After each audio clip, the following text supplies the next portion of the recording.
Hey guys, thanks for tuning in. Another episode of the Detour Live, and what another epic day of Grand Tour racing in 2022. The conditions were pretty shocking at the end there, but a fantastic story. And we do have obviously an Australian cycling bias on this show, and we're proud of it. And Jay Vine gets the chocolates, Johnny Toraro. Yes, look, amazing, really. I mean, we had a chat with him before the start, and he was sort of hoping maybe to get into the break, and he punctured, and so he missed his chance to get in the break, which is probably a fantastic thing because, well, not probably, it was a fantastic thing because he then went to have to do it the hard way.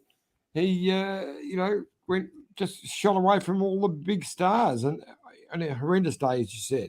And we were lucky enough, Vatty and I were up there, bit of iffy luck, to be at the finish and to witness it all, which was just wonderful.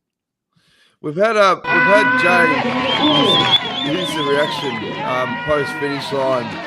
We've had him on the show before, but his story, and we've covered it, it's been incredible because obviously coming from the Swift Academy, a virtual racer, and then he proved himself when he went over to Turkey for his big race with the team at the time, and you knew he had something special. And it was. The whole story is something else. I mean, he ran fifth, I think, in the Sun Tour in 2020, so we knew it was a domestic race, but we knew he was good. But this is another level. It's his first race ever in Europe first win ever in Europe, and to do it on a Grand Tour. It's not a bad way, but not just a lucky win or someone win the stage. This was riding away from the best. Evenepoel was chasing hard and couldn't close that gap. Evenepoel wanted the red, but he was really going hard to stay away from Roglic. But he wanted that stage win, but he couldn't pull him back. Well, there is a bit of a shake-up on the GC iffy, but let's have a look at the stage results. There you've got Jay Remco 15 seconds behind. Enric Mas was up there. But the big one is obviously Roglic losing, a minute and, geez, how good's my math? 22 seconds to Remco, which puts Remco in. I'll bring up the GC overall in a second. But it's amazing. There's a large group come in with Remco, with Jai, Simon Yates, and Ben O'Connor, but they were all at minute 20 down on Evenepoel and a minute 37 down on Jai, who was great. It was a fantastic win. And he was, afterwards, one of the commentators asked him what's it like to be the strongest climber in a Grand Tour. He said, "Oh, no, I wouldn't say that." Well, I'm going to pull him up on it tomorrow morning before the start. I'll say, "Hey, mate, you were the strongest climber today." There's no doubt. Here's the GC. Yeah, so Remco's moving into the lead. Rudy Millard, overnight leader, has clung on to second. Enric Mas moved into third. Roglic now fourth at 1 minute and 1 second behind Evenepoel. So, that's going to be bloody interesting. Really great to watch. Sivakov, the big loser really for the day was the Ecuadorian, Richard Carapaz, who dropped another minute from all these guys, so he won't come back from that. No. All right. Well, we've got a lot of interviews again. Here's your first batch. I've bundled them up with all the Aussies first, and then we'll go with the internationals pre-start. So here's all the Aussies before the start. So start to get serious today, eh? Yeah, definitely. The finish is pretty tough. Looks like a pretty tough climb. So it should be a solid day. It's a new climb. I don't think anyone really knows much about it. It's a new climb today. So new in the Vuelta. Yeah, I mean, none of the guys have done it before, so a bit unknown. We've just seen obviously the profile and a few images of it. So it should be exciting. It looks like a hard climb, so it should make for an interesting race. So you've got a day off red jersey duties, but that could very well come back after today. He doesn't hold back. Yeah, possibly. I mean, you just have to wait and see how the race pans out and what FDJ decide to do, and then what's happening happening there in the finish, whether anyone wants to take it up to go for the stage, or whether it's like yesterday and a group gets away to the finish. So what do you think your role will be today? I think, just obviously still look after Primos. Hopefully we still have a few of us going into the last climb and just support him as good as possible. So Jay, getting interested today. Today the first real challenge of this Vuelta. I think today's going to be interesting. It's not typical Vuelta, is it? You know, there's no 15% for 4Ks yet in this race, but I think the final climb's still pretty challenging. So we'll see what happens. I'm sure they're coming later, but for you, how's your form? How do you feel? Yeah, feeling good. Look, the plan is always to go for that stage win. So just been losing time throughout the race so far. The first goal is always that stage win. So we'll see how it happens today. So today could be that opportunity, because very realistically a break could stay away again. Yeah. We had a couple of plans yesterday. They didn't come to fruition. The race went really long, and I mean Soler went when no one was expecting it. So kudos to him for bridging a 2-minute gap by himself. That was pretty impressive. But yeah, we're hoping for a lot smarter race today and see if I can get myself or one of the other guys in the move. Good luck, mate. Thank you. How's it going? Jai, how are you, mate? Now, it's getting serious today. What do you think will happen in today's stage? Oh yeah, I mean, I don't think it's the hardest stage, but I think it's probably the first test for the GC guys with the two hard climbs at the end there. So especially the second last one is a really tough climb, and then the first half of the last climb is also really solid. So we'll see how it goes. You think it could be like a race in two, one for separate GC for the attacking guys, and one for the real hitters?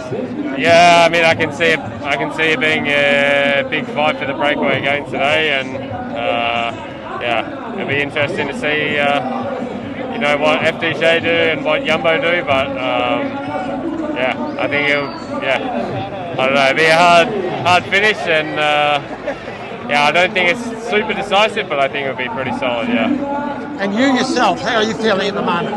Oh, pretty good. Yeah, just ticking along nicely, so I can't complain. Still here, still kicking, so it's the main thing, eh? Our regular morning update. So, what's the plans for Ineos today, mate? Look, today's the day for the lighter fellas, not for me. Look, I'll try to do my work early and then recover for the rest of the day and watch the boys get to work. But hopefully the weather holds off. It's not looking promising, but look, I think today's the day where it's going to get shaken up. We've already lost a little bit of time to the Jumbo boys, so I think that's what we're going to try and make it up today. So you think it'll be a breakaway stage win and then a race for the GC boys at the back, or what? Yeah, I actually think it might.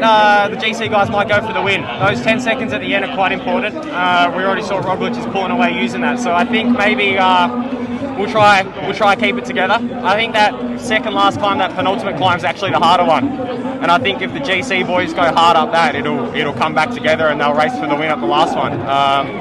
But yeah, look, we've got 4 cards to play, and hopefully we can use our numbers really well and team up on the others. There you go. It was obviously plan A for Jay Vine, Iffy. Yes. Yeah, look, what a wonderful ride. I can't wait to listen to him. And it's funny how what happened. It was a terrible day, and they said we got a message through saying there is no shelter at the finish. We suggest, unless you have to be there, that you stay to the press centre. So finding the press centre was hard enough. We finally found it. It was in the middle of nowhere. Nowhere, not near the course, 10, 15K from the finish. So we found that, plenty of time. I thought, you know what? I said to Vazzy, not much is going up there. We'll go to where the team buses are and we'll get the interviews with the guys when they come down. Because we were told they would go over the top down to the team buses. Well, that's not what happened. They had to ride back down the race. But so we got the guy at the press centre to give us the information. Put a pin drop. We drove there.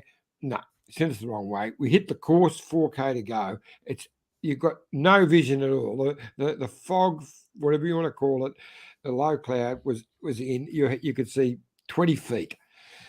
We get there. Well, we're going to have to go up the finish. So we're up there, and then we come across this magnificent guy on his horse. Wow, looked like one of the last apocalypse. He could ride. And so he galloped up in front of us from which we going to go. So then we get there. You can't see anything. Can't hear. There's no GPS. Can't hear what's going on. We see on the TV that Jay Vine's up front. I said, Vassie, he's going to win this with a better pole. But we couldn't even. We got there. We didn't even know what to say to anyone. But it was just great to be there. Great to be there. Yeah, that's awesome. Here's the second batch of pre-race interviews, and there's a grab in there with Remco Evenepoel before the start as well. So let's have a squeeze. Simon Yates, the race is really hotting up today. First big climb to the finish. How's the form? Yeah, I mean, it's actually looking a bit cold today, so I mean that could also change the racing. We've been racing in some quite harsh conditions the last couple of days, humid and heat. So yeah, we'll see how the body picks up. But yeah. I mean, I need to gain some time back, so if the legs are good, maybe I could try some today, but yeah, we'll see. How do you think it'll pan out? Do you think a break will be allowed to go, or do you think it'll be you GC guys going for the finish? Yeah, I don't know. Now with the new leader in the race, it could go both ways. It could go anyway. I expect a big fight like yesterday for the breakaway. And then, yeah, because I don't know who's going to be really interested from a GC point of view to bring it back. I mean, I think a lot of teams will be looking for the breakaway, so we'll see how that goes. Good luck today, mate. Thanks. Simon, what was the tactic yesterday with having Lawson up the road? Was that just part of the plan to have someone in the yeah, I don't know actually. We were just covering moves, and he just ended up in the move. But I'm happy for those guys to do that. I actually like that those guys have an opportunity and to try for themselves. He's obviously got great legs. We'll see how he pulls up today. But yeah, hopefully the other guys will have some chances too. How are your sensations in this first 6-7 days of racing for you so far? It's been okay. I think it's been quite really hostile conditions here, real humid and quite hot. I think, well, right now it's feeling quite warm as well, but it might be quite cold towards the end, so we'll see. Fred, I'm not going to say that ornaments were flying in the team bus yesterday, but I heard you were a little bit frustrated with the way it turned out.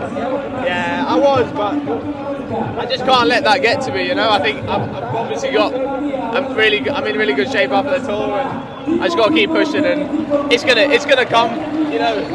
Just got to keep trying, and yeah, I'm happy. I get to wear a leader's jersey in the tour at least, and then Vuelta at least. So, it's still a pretty good day out, I'd say. Do you have the sense that you're a bit of a marked man these days, particularly after the tour you rode? Potentially, but I think I just need to keep a cool head. I think I got maybe a bit too frustrated yesterday. Just need to gamble a little bit more. Maybe show that I was, you know, play the acting card a little bit and pretend, you know, sort of not show my card so early. I guess I made it quite maybe a bit too clear that I was one of the strongest in that move, and yeah, maybe that's what cost me. But you race how you race, you know. You race how you want to race in the moment. So it's hard to, you know, it's easy to look back and see what you could have done differently. But it's going to come at some point, and I'm just I really enjoyed it yesterday on the crowds, on the climb and everything. I think I got to absorb that as well as there's the disappointment, but you know, still a great day. Fred, I was going to say, you said online this morning that you were your legs were maybe too good. Yeah, I think I was just surprised that the climb, you know, I kind of didn't necessarily want to be in the breakaway in the first place because I was thinking, that climb's I'm not going to get over that. So the way I was feeling the first time up, I think it was a shock to me at the time, you know, and I think, you know, even the team as well. I think that we're pleased that I can, you know, good up a climb like that, but at the same time I think that's what it might have even been better if I was coming from behind to join. I don't know. I mean, Pollard is kind of thought of as a semi-climber. Is there any chance, so you give yourself any chance today of climbing faster than him and taking that red jersey? We'll see how it goes. We'll see how I'm feeling. Yesterday was a big day out, so yeah, we'll see. I'm gonna enjoy my day in white, but yeah, we'll see how he's feeling as well. But yeah. But it'll be a big test of the 12.6 kilometre climbing. What are your sort of big reference points? What's the day that you can think back to and say to yourself, well, that's what I can do on a climb like this?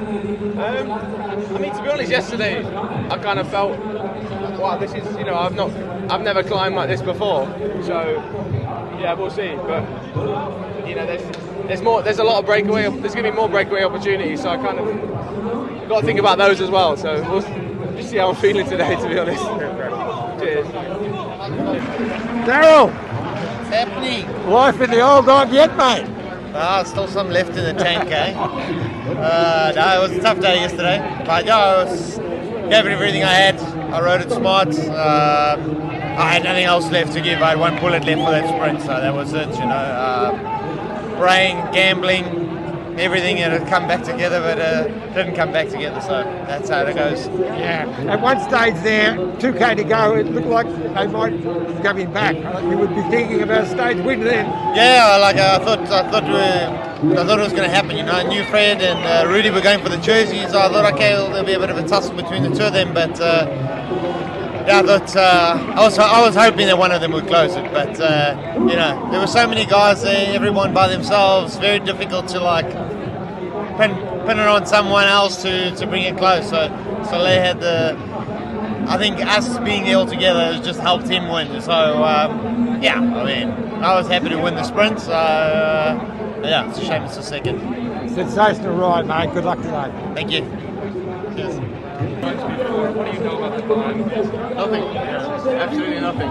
So how do you study for a stage like this? Yeah, like yesterday evening when I had dinner, just looking a bit on on VeloViewer, the website that we all use, just looking a bit into the gradients, into the running, and yeah, it looks like a really nice regular climb. So I think it's going to be a first GC test, and I hope to not lose any time again. And yeah, it's always better to take a bit of time, like Primoz also says, but obviously it's not going to be easy to take time on it. So what's your prediction that'll happen as far as Rudy Millard and the red jersey there, and also will the GC riders like yourself come out and fight today, or is it too early? I think probably for the stage, I think it looks like a breakaway stage again. Depends on how FDG controls the break. And if there is not any dangerous guy in the front for their jersey, I think they will let it go. And then I think that then the race in the GC group will explode on the last climb. But yeah, I think for this week the most tricky stage is Saturday. So there still might be a bit of like hide and seek for today. But I think if every mountain finish is always a bit racing, a bit yeah, like looking into the favorites. But of course, yeah, this we have to see the race situation. Also, if there's a guy on 2 minutes or let's say 4 or 5 minutes in the breakaway, they won't let it go too far, and then it's more leaning into a GC race. But I don't think it's going to be. I mean, we have to wait until the break is gone, and then we can decide. Yeah. Remco, how good do you think your legs are based on the last few days? So far good, but yeah, we also didn't really race yet. I mean, for the GC guys. But definitely, there's been 2 really fast days yesterday, like almost 2 hours full gas racing for the breakaway. I'm happy it was quite large road, so I could still have a benefit of the slipstream.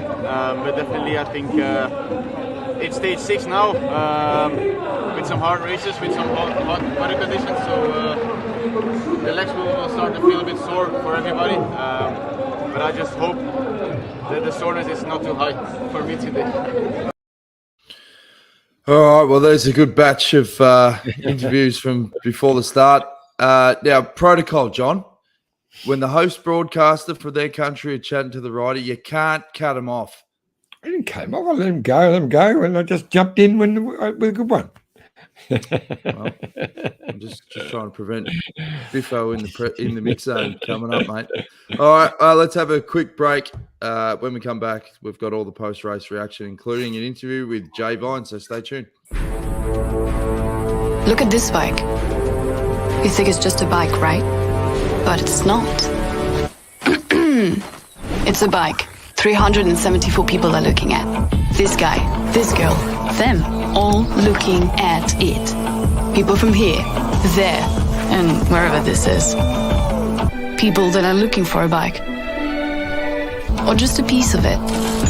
Amateurs, semi-amateurs, and pro-amateurs. This guy wants this bike, but with this crank and these bars.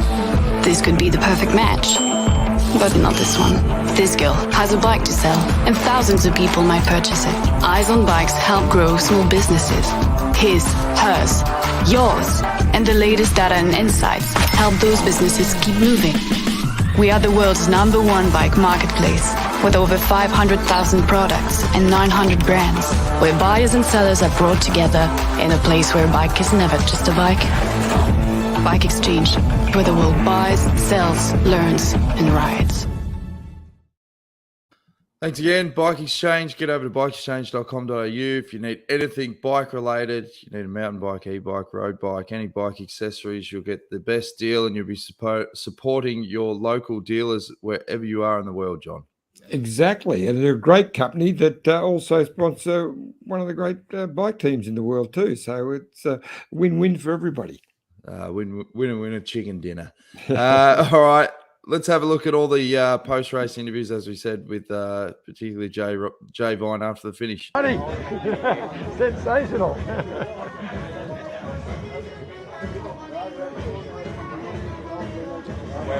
Right. Okay.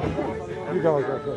Jay, congratulations. First victory for you, pro victory for you in a very special day here in la Vuelta. Tell us all the things. Yeah, it's pretty incredible. Like, as you said, it's the first pro victory, but I think it's like the first victory I've had in a UCI event. Like, right before that, it's just amateurs.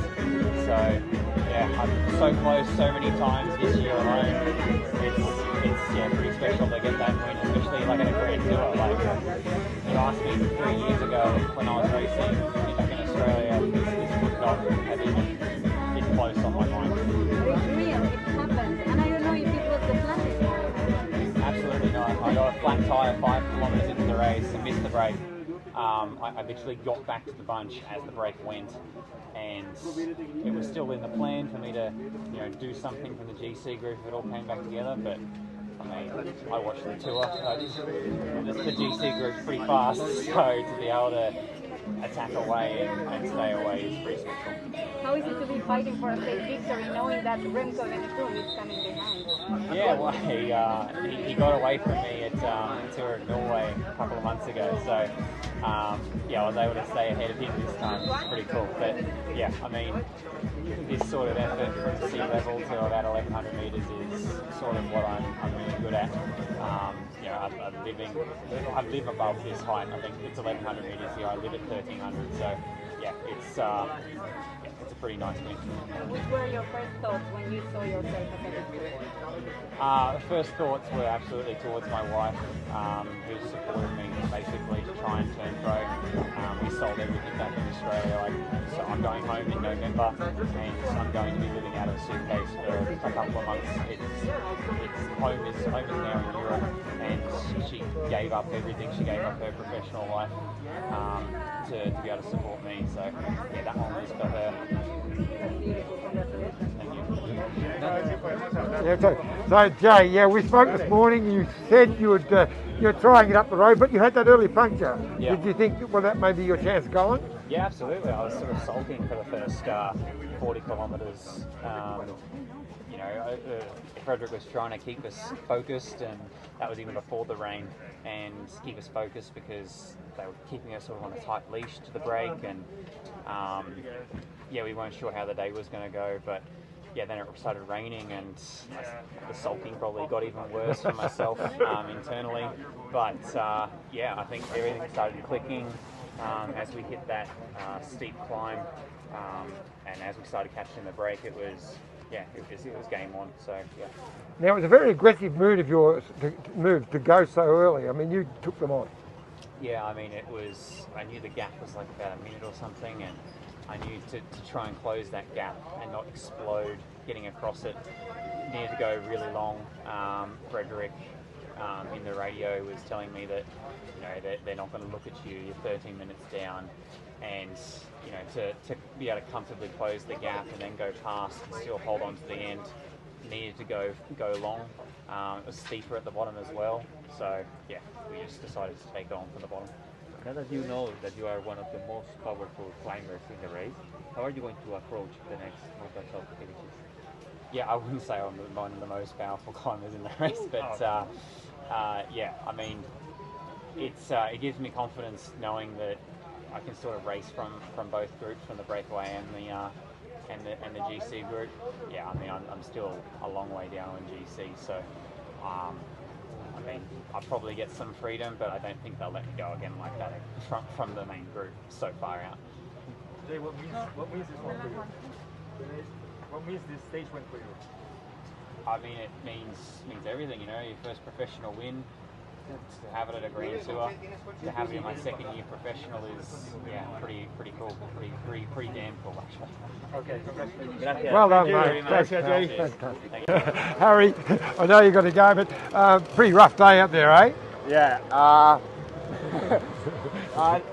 We didn't think it was going to rain, but rained in the end, and then I didn't make the breakaway, and that was a bit of a mistake, I think, because it was a big and pretty strong break, and then we ended up in the bunch chasing really hard for most of the day. And then there was a crash at the bottom of the climb with the GC guys, and then that was crazy because the bunch split in two, the whole of Ineos in the front. So we were chasing like mad, and then basically on the second to last climb I got as far as I could and then sat up because I'm never going to win on a stage like this, so I'm just trying to save as much energy as I can, but bloody hard day. Yeah, go back and get for a shower when you can, mate. Good ride.